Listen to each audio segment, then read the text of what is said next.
ಇಲ್ಲ.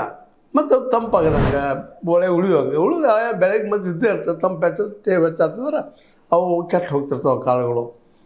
ಅದಕ್ಕೆ ಅನೇಕ ನಿಮ್ಗೆ ಗೊತ್ತಿರೋ ರೋಗಗಳು ಆಗ್ತಿರ್ತಾವೆ. ಅದಕ್ಕಾಗಿ ಗೋಡೌನ್ ಕಟ್ಟಿಸೋದ್ರ ಲಾಭ ಏನಪ್ಪ ಅಂದ್ರೆ ಸಹಜವಾಗಿ ಅಲ್ಲಿ ಯಾವ ಬೆಳೆಗೆ ಏನು ನಾವು ಮಾಡೋಕ್ಕೆ ಸಾಧ್ಯ ಅಲ್ಲಿ ಹೋಗಿ ಕಾಳನ್ನು ಇಟ್ಟ ನೋಡ್ರಿ. ಈ ರೈತ ಹೋಗ್ಬೇಕಾದ್ರೆ ಚೀಲ ತರಬೇಕು, ಅದ್ರೊಳಗೆ ಹಾಕ್ಕೊಳ್ಬೇಕು, ತೊಗೊಂಡು ಹಳ್ಳಿ ಸಮೀಪದ APMC ಹೋಗ್ಬೇಕು. ಅಲ್ಲಿ ತೂಗಿದ್ರೆ ಇಲ್ಲೊಂದು ಇರ್ತದೆ, ಅಲ್ಲಿ ಹೋದ್ರೆ ಒಂದು ಏನೋ ಆಗ್ತದೆ, ಹಗರಾಗಿ ಅಂತ ಆಗಿರ್ಬೋದು.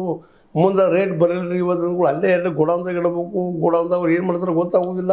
ಮತ್ತೆ 4 ದಿವಸ ಲೇಟ್ ಮತ್ತೆ ಹಗರ ಆಗ್ತದೆ ಭತ್ತ ಅಥವಾ ಮತ್ತೆ ಇನ್ನೊಳದು ಆಯ್ತು. ಇದು ಒಂದಲ್ಲ, ಎಲ್ಲನೂ ಬತ್ತು ಹಗರ ಆಗ್ತಾವೆ.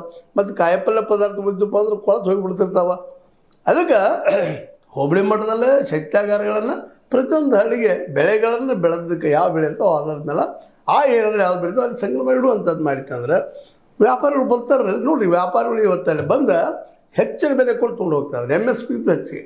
ಸ್ವತಂತ್ರವಾದ ಮೀಡಿಯಾಗೆ ಬೇಕಾಗಿರುವುದು ಸ್ವತಂತ್ರ ಧ್ವನಿ. ಆ ಸ್ವತಂತ್ರ ಧ್ವನಿ ಉಳಿಸಲು ನೀವು ಮಾಡಬೇಕಾದದ್ದು ಇಷ್ಟೇ. ಅದೇನಪ್ಪಾ ಅಂತಂತಂದ್ರೆ ನಿಮ್ಮ ಕೈಲಾದಷ್ಟು ಸಹಾಯ ಈ ಚಾನಲ್ಗೆ ಮಾಡಿ ಹಾಗೂ ನಿಮ್ಮ ಧ್ವನಿಯನ್ನು ಕಾಪಾಡಿಕೊಳ್ಳಿ.